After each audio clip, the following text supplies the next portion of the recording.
ഒറ്റ വണ്ടിക്ക് വലിയ എന്നാലും ഒരേ പൈസ എന്നാലും ചെലവ് വരാം. അത് ശ്രദ്ധിക്കട്ടെ.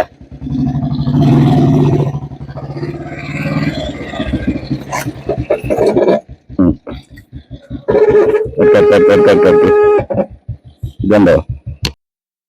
ഹൈ ഫ്രണ്ട്സ്, വല്ലതാണ് ഇന്നത്തെ നമ്മളെ വിഷയം. ഒരു പഴയ മോഡൽ CI എഞ്ചിൻ വണ്ടി തന്നെയാണ്. അപ്പം ഇത് കസ്റ്റമർ നമ്മളെടുത്ത് റീസെൻ്റ്ലി പർച്ചേസ് ചെയ്തിട്ട് ഡയറക്റ്റ് വർക്ക്ഷോപ്പിലേക്ക് കൊണ്ടുവന്ന വണ്ടിയാണ്. അപ്പം ഞാൻ നിങ്ങളോട് പറയുന്ന കാര്യങ്ങളൊക്കെ എൻ്റെ എക്സ്പീരിയൻസ് ആണ് കേട്ടോ. ആയിട്ടില്ല, എൻ്റെ എക്സ്പീരിയൻസിൽ എനിക്ക് വന്ന ഇത്രയും ഒരു 10, 25, 30 വർഷത്തിൻ്റെ അടുക്ക് എനിക്ക് കിട്ടിയിട്ടുള്ള ബുള്ളറ്റിൻ്റെ എക്സ്പീരിയൻസ് വെച്ചാണ് നിങ്ങളോട് ഓരോ കാര്യങ്ങൾ ഷെയർ ചെയ്യുന്നത്. അപ്പം ഞാൻ ഓരോ കാര്യങ്ങൾ പൈസ മുടക്കുമ്പോൾ ഏതൊക്കെ പൈസ ഇൻവെസ്റ്റ് ചെയ്യണം, ഏതൊക്കെ പൈസ മുടക്കിയാൽ നമുക്ക് വെറുത്താവുക എന്നുള്ള കാര്യങ്ങൾ, അതായത് കോമൺ ആയിട്ട് വരുന്ന പ്രശ്നങ്ങൾ, ആർക്കൊക്കെ ഈ വണ്ടി യോജിക്കും, ആർക്കൊക്കെ വണ്ടി യോജിക്കൂല. അതായത് പഴയ ഒരു CI എഞ്ചിൻ എടുക്കണമെന്ന് അതിയായ ആഗ്രഹം വെച്ച് നമ്മളൊക്കെ പഴയ ചെറുപ്പകാലങ്ങളൊക്കെ ഭയങ്കര എന്താ പറയുക, ഒരു വല്ലാത്തൊരു ഭ്രമത്തോടു കൂടി നോക്കിയൊരു വാഹനമായിരുന്നു റോയൽ എൻഫീൽഡ് എന്ന ബ്രാൻഡ്. അന്ന് റോയൽ എൻഫീൽഡ് ഉള്ള ആൾക്കാർ വളരെ ചുരുക്കമാണ്. ഒരു വണ്ടി ബുള്ളറ്റോട് പോകാമെന്ന് നോക്കി കഴിഞ്ഞാൽ റോഡിലിറങ്ങി നോക്കി നിൽക്കുന്ന ഒരു കാലമായിരുന്നു പഴയ കാലഘട്ടത്തിൽ. ആ ഒരു വണ്ടി തന്നെയാണ് ഇപ്പോൾ എൻ്റെ മുന്നിൽ കിടക്കുന്ന ഈ സാധനം, സെയിം സാധനം.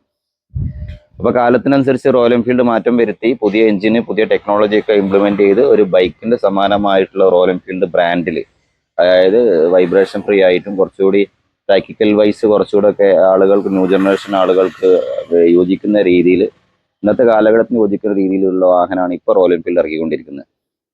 അപ്പോൾ ഈ പഴയ വാഹനം എന്ന് പറഞ്ഞാൽ ഇതിന് ഒരുപാട് പോരായ്മകളുണ്ട്. അതിനനുസരിച്ച് തന്നെ അതിൻ്റെ ആ ഒരു കുറച്ച് എന്താ പറയുക, കുറച്ച് മെച്ചമുണ്ട്, കുറച്ച് അഡ്വാൻറ്റേജസ് ഉണ്ട്. അപ്പം അതായത് റോയൽ എൻഫീൽഡ് ഇതിന് മാത്രം, റോയൽ എൻഫീൽഡ് എപ്പോഴും ഏത് കാലഘട്ടങ്ങളും ഇതിന് കോൺസെൻട്രേറ്റ് ചെയ്തതിൻ്റെ ടോർക്ക് തന്നെ, ലോ എൻഡ് ടോർക്ക്, അതിൻ്റെ മാനുഫാക്ചറിങ് സമയം മുതലേ ഹൈ സ്പീഡോ പെർഫോമൻസോ അടിസ്ഥാനമാക്കിയിട്ട് ഇറക്കിയിട്ടൊരു വണ്ടിയല്ല റോയൽ എൻഫീൽഡ്.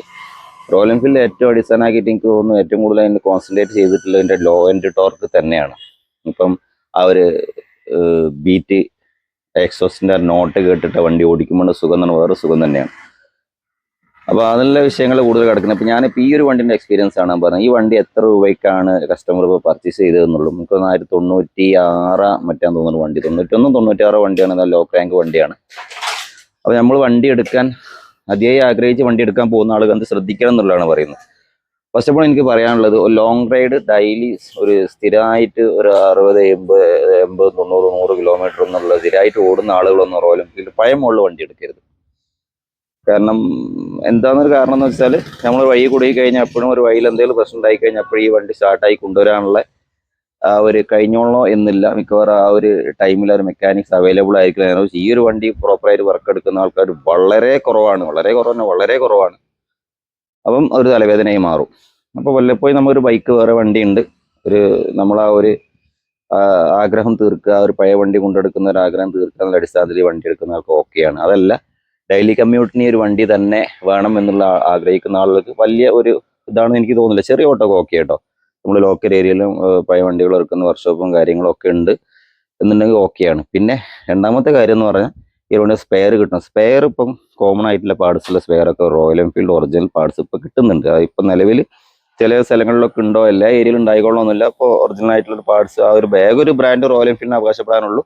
പഴയ വണ്ടികളുടെ സ്പെയർ പാർട്സ് ഇപ്പോഴും അവൈലബിലിറ്റി ഉള്ള കാര്യത്തിന്. ഇപ്പോൾ യൂസിൻ്റെ കാര്യങ്ങളിലും സ്പെയർ കിട്ടൂല എന്നുള്ള അതൊന്നും ഇപ്പം നിലവിൽ, ഭാവിയിൽ നമുക്ക് പറയാൻ പറ്റില്ല. നിലവിൽ റോയൽ എൻഫീൽഡ് അവർ ഫോളോ ചെയ്ത് വന്നിട്ടുണ്ട് സ്പെയർ പാർട്സിൻ്റെ കാര്യങ്ങളിൽ. ചില ഏരിയയിൽ പുതിയ വണ്ടിൻ്റെ ആണെങ്കിലും കുറച്ച് UC വണ്ടിയാണ് ചെയ്യേണ്ടത്. ചില ഏരിയ ചിലപ്പം പിന്നെ സ്റ്റോക്കിൻ്റെ അടുത്ത് സ്റ്റോക്ക് ഉണ്ടാവില്ല. ഫാസ്റ്റ് മൂവിങ് പാർട്സുകൾ മാത്രമേ കൂടുതൽ ആൾക്ക് സെയിൽ ചെയ്യുന്നുള്ളൂ. അതുകൊണ്ടാണ് പാർട്സ് കിട്ടാത്തതുകൊണ്ടൊന്നല്ല. അപ്പോൾ എല്ലാവരും ഫാസ്റ്റ് മൂവിങ് പാർട്സിൻ്റെ മുകളിലേക്ക് പോയി പെട്ടെന്ന് സെയിലാവുന്ന സാധനങ്ങൾ വാങ്ങി വിൽക്കാറില്ല. ഡെഡായി കിടക്കുന്ന ഡെഡ് സ്റ്റോക്ക് ഒഴിവാക്കാൻ വേണ്ടി മിക്കവാറും സ്റ്റോക്കിസ്റ്റുകൾ ആ ഒരു സാധനം വരുത്തിച്ച് വെക്കാത്തത്. എൻക്വയറി ഉണ്ട്, ആ സാധനം ഓർഡർ ചെയ്ത് വരുത്തുകയും ചെയ്യും. അതാണ് വാസ്തവം. അല്ല, ഈ സാധനം കിട്ടാത്തതുകൊണ്ടൊന്നുമല്ല കേട്ടോ. അപ്പോൾ എല്ലാവരും ബിസിനസ് പ്രോഫിറ്റ് ആണല്ലോ നോക്കുക. എനിക്ക് ഏറ്റവും കൂടുതൽ സെയിലാവുന്ന പാർട്സുകൾ മാത്രമേ കൊണ്ടുപോയിക്കുള്ളൂ. അല്ലാത്ത സാധനങ്ങൾ നമ്മൾ അവോയ്ഡ് ചെയ്യും. കാരണം ആ പൈസ മുടക്കിയ സാധനം അവിടെ വെക്കുകയാണ്.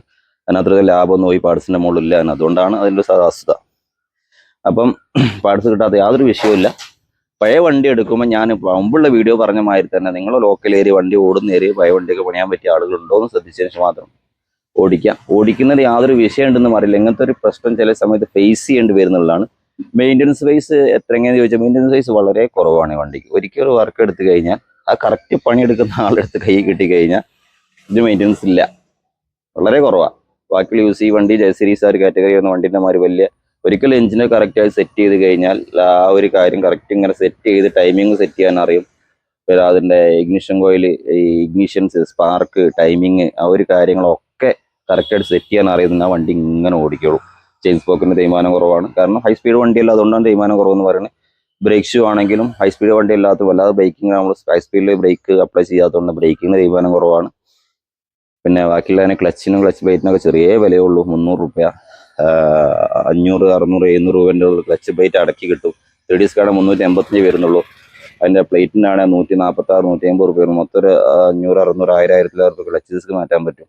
അപ്പോൾ ആ ഒരു കാര്യങ്ങളൊന്നും യാതൊരു വിഷയമില്ല. പിന്നെ എഞ്ചിൻ ഓയിൽ 3000 കിലോമീറ്റർ എന്തായാലും മാറ്റി കൊടുക്കണം. അത് നല്ല ഫോളോ ചെയ്യുന്ന ഒരു കാര്യമാണ്. എഞ്ചിൻ ഓയിൽ 2050 ഓയിലാണ് വരിക. അത് 3000 കിലോമീറ്റർ ഓടുമ്പോൾ തന്നെ മാക്സിമം 3000 കിലോമീറ്ററിൽ ഈ പഴയ യൂസ് വണ്ടിയുടെ മാതിരിയല്ല, ആ ഒരു ഓയിലുകൾ മാറ്റി കൊടുക്കുക. പിന്നെ ബാക്കിയുള്ള കാര്യം കമ്പാരിറ്റീവ്ലി മെയിൻ്റെനൻസ് കുറവുള്ള വണ്ടിയാണ്. ആദ്യം എനിക്ക് പറയാനുള്ളത് ഈ ഒരു വിഷയം തന്നെയാണ്. നിങ്ങൾ നല്ലൊരു മെക്കാനിക്ക്, പഴയ വണ്ടി മെക്കാനിക്ക് പണിയെടുക്കുന്ന ഏരിയകളാണ് നിങ്ങളുള്ളതെങ്കിൽ ധൈര്യമായിട്ട് വാങ്ങിക്കോളൂ. പിന്നെ ഹൈ റേഞ്ച് മേഖലയിൽ ഉപയോഗിക്കാൻ പറ്റിയൊരു വണ്ടിയാണെന്ന് ചോദിച്ചാൽ അല്ല എന്ന് തന്നെ ഞാൻ പറയും. ഹൈ റേഞ്ച് മേഖല വല്ലാതെ ഉപയോഗിക്കാൻ പറ്റിയൊരു വണ്ടിയല്ല. മിക്കവാറും നല്ല അതല്ല ഞാൻ പറയുന്നു, അല്ല എന്നല്ല പറയുന്നത്. അത്ര തന്നെ ഒരു പുതിയ വണ്ടിയൊക്കെ ഉപയോഗിച്ച ആളുകൾ ഇതിലേക്ക് പോകുമ്പോൾ ഒരുപാട് മൈനസുകൾ ഫീൽ ചെയ്യും. അതുകൊണ്ട് തന്നെ ഉപയോഗിക്കുന്ന ആളുകൾ, പഴയ ആളുകൾ എന്തായാലും ഈ ഒരു വണ്ടി സെലക്ട് ചെയ്യുന്നുണ്ട്. അത് അവർക്ക് ഓടിക്കാനും അതെങ്ങനെ ഇതിന്റെ പോരായ്മകൾ അറിഞ്ഞുകൊണ്ട് ഓടിക്കുന്നവർക്ക് യാതൊരു വിഷയമല്ല. അല്ലാത്തൊരു ന്യൂജനൊക്കെ ആളുകളൊക്കെ ഈ വണ്ടിയിലേക്ക് പോയി ഓടിക്കാതെ കയറുമ്പോൾ ഇതിനങ്ങനെ ഇതിൻ്റെതായ പോരായ്മകൾ, പിക്കപ്പിന്റെ കുറവ്, വലിക്കാത്ത പ്രശ്നങ്ങളൊക്കെ ചില സാഹചര്യങ്ങൾ വരും. പിന്നെ ക്ലച്ച് കുറേ സമയം ട്രാഫിക്കിൽ പിടിച്ചുന്ന ക്ലച്ച് റിലീസ് ആവുന്ന പ്രശ്നങ്ങൾ വരാറുണ്ട്. അതൊക്കെ ഇതിൻ്റെ ഒരു പ്രശ്നങ്ങളാണ്. അതിന് കാരണങ്ങളുണ്ട്, അത് വേറെ പറയാം. പക്ഷെ അങ്ങനെയൊക്കെ നമ്മൾ ശ്രദ്ധിച്ചുകൊണ്ട് അറിഞ്ഞ് ഉപയോഗിക്കുന്ന ആളുകൾ ഈ വണ്ടി ഓക്കെയാണ്. അല്ലാത്ത ന്യൂജൻ ആളുകൾ പഴയ വണ്ടിയിലേക്ക് പോകുമ്പോൾ ഇതൊക്കെ ഒന്ന് അറിഞ്ഞ് ഇതിൻ്റെ ഒരു ഡിമെറിറ്റൊക്കെ ഒന്ന് മനസ്സിലാക്കിയതിന് ശേഷം വണ്ടി ഓടിക്കാൻ അടിപൊളി വണ്ടിയാണ്. നമ്മൾ ഈ വണ്ടിൻ്റെ വിഷയത്തിലേക്ക് വരാം. പിന്നെ ഇത് നമ്മൾ ഓടിച്ചിട്ട് ഞാൻ കുറച്ച് കാര്യങ്ങൾ പറഞ്ഞുതരാം കേട്ടോ. ഇത് വണ്ടി എടുക്കുമ്പോൾ എന്ത് ശ്രദ്ധിക്കണം എന്നുള്ള കാര്യം ഞാൻ ഓടിച്ചിട്ട് പറഞ്ഞുതരാം. ഓക്കെ, നമ്മൾ വണ്ടി സ്റ്റാർട്ട് ചെയ്ത് ഓടിക്കുകയാണ്. കുറച്ചൊരു കുന്നും മലയൊക്കെ ഉള്ള സ്ഥലത്തൂടെയാണ്, ചെറിയൊരു ഹൈ റേഞ്ച് ഫീലുള്ള റോഡാണ് കേട്ടോ. അപ്പൊ ഇത് കിലോ റൈഡേഴ്സ് ഉണ്ട്, ബാക്ക് റൈഡർ ഉള്ള വണ്ടിയാണ്, സോളോ അല്ല. ഞാൻ കയറ്റ അത്യാവശ്യം നല്ലൊരു കയറ്റാണ്.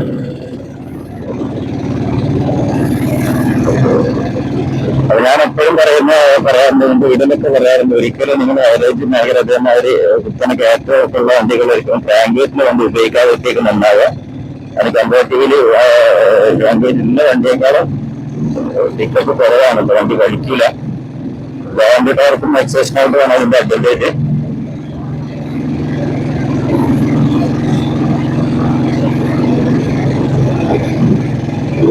ഗിയർ മാറ്റിയാൽ പിന്നെ ആ ഒരു പ്രോബ്ലം കൊടുത്ത് വണ്ടിക്ക് കൂടുതൽ സ്ട്രെയിൻ കൊടുക്കരുത്. സി എഞ്ചിൻ നമുക്ക് കയറി പോവാ. നമ്മൾ എത്രത്തോളം സ്ട്രെയിൻ വണ്ടി കൊടുക്കുന്നു അതിനനുസരിച്ചാണ് വണ്ടിന്റെ എല്ലാ വണ്ടിയിലും ലാസ്റ്റിങ് കേട്ടോ. ഇതിപ്പോ സെക്കൻഡ് ഗിയറിലാണ് ഉള്ളത് തോന്നുന്നില്ല വണ്ടി. അതൊക്കെ അങ്ങനെ കയറി വന്നുണ്ട്. അത്യാവശ്യം 485 കിലോ വെയിറ്റ് ഉണ്ട്. പുറകിലുള്ള 80 വെയിറ്റ് ഉണ്ട്. അത്യാവശ്യം കുഴപ്പമില്ല, വണ്ടി കയറി പോന്നിട്ടുണ്ട്. ഈ ഒരു കയറ്റം കയറുകയാണെന്നുണ്ടെങ്കിൽ നമ്മൾ അത്യാവശ്യം എല്ലാ കയറ്റങ്ങളും വണ്ടി വലിക്കുന്നതാണ് എനിക്ക് തോന്നുന്നത്. അപ്പൊ ഈ ഒരു വണ്ടിയുടെ വലി എന്ന രീതിയിൽ വലിക്കുക എന്നുള്ളതിൽ ക്രാങ്ക് വെയിറ്റിനൊക്കെ വണ്ടി വലിക്കും എന്നുള്ള യാതൊരു സംശയമില്ല. നിങ്ങൾ ക്രാങ്ക് വെയിറ്റിൽ വണ്ടി എടുക്കുമ്പോൾ നമ്മൾ ശ്രദ്ധിക്കുക. നിങ്ങളെ ലൊക്കാലിറ്റി, നിങ്ങളെ ഏരിയ, ഏറ്റവും കൂടുതൽ റൈഡുള്ള ഏരിയ നോക്കിയിട്ട് മാത്രം വണ്ടി സെലക്ട് ചെയ്യുക. പഴയ വണ്ടി ഹെവി ക്രാങ്ക് വണ്ടിയൊന്നും ശരിക്കും ഹൈ റേഞ്ച് പോയാലും കുന്നും കയറ്റങ്ങളൊക്കെ സ്ഥിരമായിട്ട് നിങ്ങളെ വീട്ടിലെ ഏരിയയൊക്കെ പോകുന്ന സ്ഥലങ്ങളും കുന്നും കയറ്റമാണെന്നുണ്ടെങ്കിൽ അവരുടെയൊക്കെ നന്നാകാൻ എനിക്ക് തോന്നുന്നു. ഞാനൊരു അഭിപ്രായം പറയുന്നു, നിങ്ങൾക്ക് സെലക്ട് ചെയ്യാം. പിന്നെ വണ്ടി വലിക്കുന്നില്ല, വണ്ടി കയറുന്നില്ല എന്ന് പറഞ്ഞിട്ട് കാര്യം ഉണ്ടാവില്ല. അതിന് വേറെ ഓപ്ഷൻ ഒന്നുമില്ല. അപ്പൊ അതിന്റെ നോർമൽ ആ ഒരു പിക്കപ്പ് അങ്ങനെ ഉണ്ടെങ്കിൽ നമുക്ക് ഒന്നും ചെയ്യാൻ പറ്റില്ല. വീക്കറാങ്കി വണ്ടി അന്ന് വണ്ടി വലിക്കില്ല. അതുകൊണ്ട് അങ്ങനത്തെ ഒരു മനസ്സും കൂടെ അതുണ്ട്. റോയൽ എൻഫീൽഡ് ആ ഒരു കാര്യം മനസ്സിലാക്കിയിട്ട് തന്നെയാണ് B1 ശേഷം G2 B1 ശേഷം നമ്മൾ ക്രാങ്ക് കുറഞ്ഞ വണ്ടികൾ ഇറക്കാൻ തുടങ്ങിയിട്ടുള്ളത്. മാർക്കറ്റിൽ കുറച്ചുകൂടി കോമ്പറ്റീറ്റീവ് ആയിട്ട് ജപ്പാൻ വണ്ടികളുടെ വരവ് തുടങ്ങിയോട് കൂടി കുറച്ചുകൂടി പെർഫോമൻസ് ഉള്ള വണ്ടികൾ വേണം എന്നുള്ള അടിസ്ഥാനത്തിലാണ് ഈ ഒരു ക്രാങ്കേറ്റ് പറഞ്ഞിട്ടുള്ള വണ്ടി ഇറക്കിയിട്ടുള്ളത്. പിന്നെ നമ്മുടെ ഇതിന്റെ കസ്റ്റമേഴ്സിന് നിരന്തരമായ അഭ്യർത്ഥന പഴയ വണ്ടിയുടെ ഫീല് കിട്ടുന്നില്ല എന്നൊരു കംപ്ലൈന്റ് അമിതമായി വന്നത് കൊണ്ടായിരിക്കാം ആ ഒരു 2004 ലാസ്റ്റോട് കൂടി ഹെവി ക്രാങ്ക് വണ്ടി ഇറക്കിയിട്ടുള്ളത്. 2010 കൂടി അത് പിന്നെ UC എഞ്ചിനിലേക്ക് മാറുകയും ചെയ്തു കേട്ടോ. സെയിം ക്രാങ്ക് തന്നെയാണ് UC എഞ്ചിനിലേക്ക് വന്നിരിക്കുന്നത്. 10 സംതിങ് ഉള്ള UC എഞ്ചിൻ എന്ന് പറഞ്ഞാൽ UC സ്റ്റാൻഡേർഡ്. അപ്പൊ UC സ്റ്റാൻഡേർഡ് എടുത്താലും ഈ വണ്ടി ഉപയോഗിക്കുന്ന ആ ഒരു സെയിം പെർഫോമൻസ് ഇതിനേക്കാൾ കുറച്ചൊരു ഹൈ സ്പീഡ് കപ്പാസിറ്റി കൂടിയ വണ്ടിയാണ്. മാത്രമല്ല ഈ ലോഞ്ച് ടോർക്കിനെ അനുഭവിച്ചറിയാൻ തന്നെ കഴിയും UC സ്റ്റാൻഡേർഡിലും. അപ്പൊ ഈ വണ്ടി എടുക്കാൻ പോകുന്ന ആളുകൾ എപ്പോഴും ശ്രദ്ധിക്കാൻ, നമുക്ക് ഒരു ഡെയിലി കമ്മ്യൂട്ടിങ്ങിന് ചെറിയ ഓട്ടോക്കാരൻ 40 കിലോമീറ്റർ 50 കിലോമീറ്റർ ഓടാനോ ഓക്കെ സുഖമായിട്ട് പോകാനോ ഉള്ളൂ. ലോങ് റൈഡ് ആണെന്നുണ്ടെങ്കിൽ ഞാൻ ആദ്യം പറഞ്ഞ കാര്യങ്ങളൊന്നും ശ്രദ്ധിക്കുക കേട്ടോ. ഓടിക്കാൻ പറ്റില്ല എന്നൊന്നുമില്ല. അത്യാവശ്യം ക്ലിയർ ആയി ടാങ്ക് വെയിറ്റ് കുറഞ്ഞ വണ്ടി വല്ലാതെ പിന്നെ ഇറക്കെടുത്ത് പിന്നെ മുഷിപ്പിക്കാത്ത വണ്ടിയാണെങ്കിൽ ഓടിക്കോളൂ, ഒരു കുഴപ്പമില്ല. ഞാൻ ഒരു പ്ലാൻ ചെയ്യുന്നുണ്ട്. എൻ്റെ ഒരു മനസ്സിലൊരു ആഗ്രഹമുണ്ട്, ഇത് വെച്ചൊരു ലോങ് ട്രിപ്പ് അടിക്കുക, എന്നിട്ട് അതിന്റെ റിവ്യൂസും കാര്യങ്ങളൊക്കെ നിങ്ങൾക്ക് തരിക എന്നുള്ളത്. ശരിക്കും ഓടിച്ചിട്ട് തന്നെ ഒരു ലോങ് റൈഡ് ഓടിച്ചതിന് ശേഷം റേഞ്ച് മേഖലയും എല്ലാ മേഖലയും കവർ ചെയ്തിട്ട് ഇതിന്റെ റിവ്യൂസ് നിങ്ങൾക്ക് തരിക എന്നുള്ളത് ഞാൻ പ്ലാൻ ചെയ്യുന്നുണ്ട്. സമയം കിട്ടുമ്പോൾ ചെയ്യാൻ ആഗ്രഹിക്കുന്നുണ്ട്. അപ്പം വേറെ കാര്യം ഇവിടെ പറയാനുള്ളത്, ഒരിക്കലും ഈ ഒരു വണ്ടി എടുത്തിട്ട് ഞാൻ പറഞ്ഞ ഈ വണ്ടി കസ്റ്റമർ എടുത്തേക്കുന്ന വില എന്ന് പറഞ്ഞാൽ 75,000 ആണ്. അതേപ്പോഴും നമ്മുടെ ഒരു 90% ആണ് വണ്ടിയെങ്കിൽ 90% വണ്ടിയാണ് പെയിന്റിങ് പക്ക 100ൽ 100 ആണ് മാത്രമാണ് വില കൊടുത്ത് വണ്ടി വാങ്ങിക്കുക. അത് ഓക്കെ ആണെന്നുണ്ടെങ്കിൽ, അതല്ല എങ്കിൽ 90% 80% വാക്ക് മാത്രമേ ഉള്ളൂ. ബാക്കിയുള്ളതൊക്കെ പെയിന്റിങ് ചെറിയൊരു പ്രശ്നമുണ്ട്. ബാക്കിയുള്ളതൊക്കെ ഓക്കെ ആണെന്നുണ്ടെങ്കിൽ കൊണ്ട് വലിയ വില കൊടുത്ത് വണ്ടി വാങ്ങിക്കരുത്. കാരണം നിങ്ങൾ ഏറ്റവും കൂടുതൽ ചെലവല്ല റിസർവേഷനാണ്. വണ്ടി വാങ്ങിയേക്കാളും കൂടുതലും റിസർവേഷന് ചെലവ് വരും. റിസർവേഷൻ ചെലവ് എന്ന് പറഞ്ഞാൽ ഇത് പാർട്സിനൊക്കെ അത്യാവശ്യം നല്ല വിലയുണ്ട്. ഒറിജിനൽ പാർട്സ് ചെയ്യണം. മാത്രമല്ല സാധാ വണ്ടി വർക്കെടുക്കുന്ന മാതിരി തന്നെ പെട്ടെന്ന് വർക്കെടുത്ത് തീർക്കാൻ പറ്റാത്ത വണ്ടി ആയതുകൊണ്ട് തന്നെ ഇതിൽ ലേബർ കോസ്റ്റും അത്യാവശ്യം നല്ല രീതിയിൽ വരും കേട്ടോ. കാരണം അതുകൊണ്ട് തന്നെയാണ് പഴയ വർക്ക്ഷോപ്പിൽ ആളുകൾ പഴയ വണ്ടികൾ ഒഴിവാക്കിയിട്ട് പുതിയ വണ്ടി മാത്രം എടുക്കാനുള്ള കാരണം. ഇത് ഈ ഒരു വണ്ടി എടുക്കുമ്പോൾ മറ്റേ 10 വണ്ടി എടുക്കാന്നുള്ള ഒരു മൈൻഡ് സെറ്റ് ഉള്ളതുകൊണ്ടാണ് എല്ലാവരും ഈ വണ്ടികൾ ഒഴിവാക്കി പിടിക്കാനുള്ള ഒരു പ്രധാന വേറൊരു കാരണം. അതുകൊണ്ട് ഈ ഒരു വർക്ക് എടുക്കുന്ന സ്വാഭാവികമായിട്ടും മറ്റു ലേബർ ചാർജ് കുറച്ച് അധികമായിട്ട് വാങ്ങിക്കും ആളുകൾ. കാരണം അത് ആരും പറഞ്ഞു പോയാൽ അവർക്ക് ഓരോ ദിവസം ഓരോ രാവിലെ ഒരു വണ്ടി വർക്ക് എടുക്കുമ്പോൾ അത് ഇതിന്റെ മുകളിൽ വർക്ക് എടുക്കും, ഒരു വണ്ടിയുടെ മുകളിൽ വർക്ക് എടുക്കുമ്പോൾ അമിതമായിട്ട് പൈസ സമയം ചെലവഴിക്കുമ്പോൾ അവർക്ക് അരി വാങ്ങാനാണല്ലോ ഈ വർക്ക് എടുക്കുന്നത്. അപ്പൊ അതനുസരിച്ച് ലേബർ കോസ്റ്റ് അവരിടും ഓരോ കാര്യങ്ങൾക്കും. പിന്നെ ഒരു സാധനത്തിന് തന്നെ പല സ്ഥലത്ത് ഓടേണ്ടി വരും, എത്തിക്കേണ്ടി വരും. അങ്ങനത്തെ പ്രശ്നങ്ങൾ ഉണ്ടാവും. ചില വർക്ക് എടുത്തുകൊണ്ടിരിക്കുന്നവർക്ക് അതിന്റെ ത്രെഡ് പോവുക, അല്ലെങ്കിൽ മറ്റെന്തെങ്കിലും കമ്പനി അതിന് ഓടേണ്ടി വരും. അപ്പൊ അതിനൊക്കെ ആനുപാതികമായിട്ട് ലേബർ കോസ്റ്റ് അവരാരും കിട്ടുന്നതിലും എനിക്ക് പഴയ മോളിൽ വണ്ടികളിൽ ഒന്നും പറയാനില്ല. കാരണം അത് എടുക്കുന്നവർക്ക് വേണ്ട ബുദ്ധിമുട്ട് അറിയാട്ടോ. അതുകൊണ്ടാണ് പറയുന്നത്. അപ്പൊ ഇതിന്റെ ഒക്കെ ഡീമറിറ്റ് നമ്മൾ മനസ്സിലാക്കിക്കൊണ്ട് തന്നെ വേണമെന്ന് വരയ്ക്കുന്ന വർക്ക്ഷോപ്പിലേക്ക് സമീപിക്കാനും. പിന്നെ വണ്ടി നിങ്ങളുടെ കയ്യിൽ നല്ല ഓക്കെ ആയ വണ്ടിയാണ്, വേറെ കുഴപ്പങ്ങളൊന്നും ഓടുന്ന വണ്ടിയാണെന്നുണ്ടെങ്കിൽ ചെറിയ ശബ്ദത്തിനും മറ്റേ കാര്യങ്ങൾക്കൊന്നും വർക്ക്ഷോപ്പ് റണ്ണിങ് കയറി ഇറങ്ങരുത്. അത്യാവശ്യം നോർമലായിട്ട് ചെറിയ ശബ്ദമൊക്കെ ഈ ഒരു വണ്ടി നമ്മൾ അവോയ്ഡ് ചെയ്യുക. സൈലന്റ് ആക്കാൻ ശ്രമിക്കരുത്. ഡെയിലി ഓടണം എന്നുള്ള വണ്ടികൾ പക്ക സൈലന്റ് ആക്കാൻ ശ്രമിക്കരുത്. ആ വണ്ടി സൈലന്റ് ആക്കി കഴിഞ്ഞാൽ ഓടില്ല കേട്ടോ. ഒരു ചെറിയൊരു ക്ലിയറൻസ് കൊടുക്കുന്ന ചെറിയ ശബ്ദം വണ്ടി എഞ്ചിൻ പുറപ്പെടുപ്പിക്കും. അത് അത്യാവശ്യം വണ്ടി ലോങ് ഓടും ചെയ്യാം അങ്ങനത്തെ വണ്ടികൾ. വണ്ടി സൈലന്റ് ആക്കി കഴിഞ്ഞാൽ വണ്ടി സ്റ്റാർട്ട് ചെയ്യുന്ന സമയത്ത് നല്ല സൈലന്റ് ആയിരിക്കും. കുറച്ച് കഴിഞ്ഞാൽ അതിന്റെ ഒരു തെർമൽ എക്സ്പാൻഷൻ സൗണ്ട് വേറെ വരും. അതേപോലെ വണ്ടി ഓടാത്തൊരു വിഷയം വേറെ വരും. അപ്പൊ അതൊക്കെ ശ്രദ്ധിക്കേണ്ട കാര്യങ്ങൾ തന്നെയാണ്. പ്രോപ്പറായിട്ട് വർക്ക് എടുത്താൽ നമുക്ക് ലോഞ്ച് ടോർക്ക് ആസ്വദിക്കാൻ പറ്റിയ വണ്ടിയാണ് ഈ ഒരു പഴമുള്ള വണ്ടി എന്ന് പറഞ്ഞാൽ. പക്ഷെ നിലവിൽ ഈ വണ്ടി ഇപ്പൊ ഈ വണ്ടി എന്ന് പറഞ്ഞാൽ ഓടിക്കാൻ ഒരു സുഖമില്ലാത്ത വണ്ടിയാണ്, അതും പറയാം. അപ്പൊ അതുകൊണ്ട് ഈ ഒരു വണ്ടി ഞാൻ ക്രാങ്ക് വെയിറ്റ് കൂട്ടണം എന്നാണ് കസ്റ്റമർ പറഞ്ഞിരിക്കുന്നത്. അപ്പൊ ഞാനിത് ക്രാങ്ക് വെയിറ്റ് കൂട്ടണം എന്ന് ഞാൻ ക്ലിയറിന്റെ ആവശ്യം ലോഞ്ച് ടോർക്കാണ് ആവശ്യം. ഇത് 60ന്റെ മുകളിലും അതിനകത്ത് കേട്ട് പോകുന്നില്ല. അതായത് കുട്ടി കളിക്കാന്നൊക്കെയാണ് പറഞ്ഞിട്ടുള്ളത്. അങ്ങനെ തന്നെയാണ് വണ്ടി, ശ്രദ്ധിച്ചില്ല. അങ്ങനത്തെ വണ്ടി ഓടുന്നു. അപ്പൊ അതുകൊണ്ട് ഞാൻ ഇത് ഹെവി ക്രാങ്ക് വണ്ടി ഹെവി ക്രാങ്ക് ഇൻസ്റ്റാൾ ചെയ്യാൻ ഉദ്ദേശിക്കുന്നത്. ഹെവി ക്രാങ്ക് ഇൻസ്റ്റാൾ ചെയ്യുന്നു. ഒറിജിനൽ ഹെവി ക്രാങ്ക് ഇൻസ്റ്റാൾ ചെയ്യുന്ന സമയത്ത് നമ്മൾ കറക്റ്റ് എല്ലാ വീഡിയോസും ഞാൻ അപ്ലോഡ് ചെയ്ത് തരാം. അതിന്റെ ശേഷമുള്ള പെർഫോമൻസ് എങ്ങനെയാണെന്നുള്ളത് കാണിച്ചു തരാം. അപ്പൊ ഇത്രയാണ് എനിക്ക് ഒരു പഴയ വണ്ടി എടുക്കുന്ന ആൾക്ക് തരാനുള്ള ഉപദേശം. ഒരിക്കലും വലിയ ഒരു വില എടുത്ത് വാങ്ങാത്ത രജിസ്റ്റർ ചെയ്യുന്ന വണ്ടികൾ എപ്പോഴും 60, 70, 80 നല്ല വണ്ടിയാണ്. 60, 70 റേഞ്ചിൽ വണ്ടി എടുക്കുക. എന്നിട്ട് നിങ്ങൾ ബാക്കിയുള്ള പൈസ രജിസ്റ്റർ ചെയ്യാൻ ഉദ്ദേശിക്കുന്നത് നിങ്ങൾ ആ രീതിയിൽ നിങ്ങൾ പിന്നെ രജിസ്റ്റർ ചെയ്ത് ബാക്കിയുള്ള പൈസ രജിസ്റ്റർ കൊടുക്കലും 1ന്റെ 3 കൊടുത്തിട്ട് ഒരു പാതി അല്ലെങ്കിൽ 70-90 വണ്ടി വാങ്ങിക്കാതിരിക്കുന്നത് നന്നാകാൻ എനിക്ക് തോന്നുന്ന ഒരു അഭിപ്രായമാണ്. അപ്പൊ അതിന് പണി വന്നാലും ഈ ചത്ത വണ്ടിക്ക് പണി വന്നാലും ഒരേ പൈസ എന്നാലും ചെലവ് വരിക. അത് ശ്രദ്ധിക്കട്ടെ.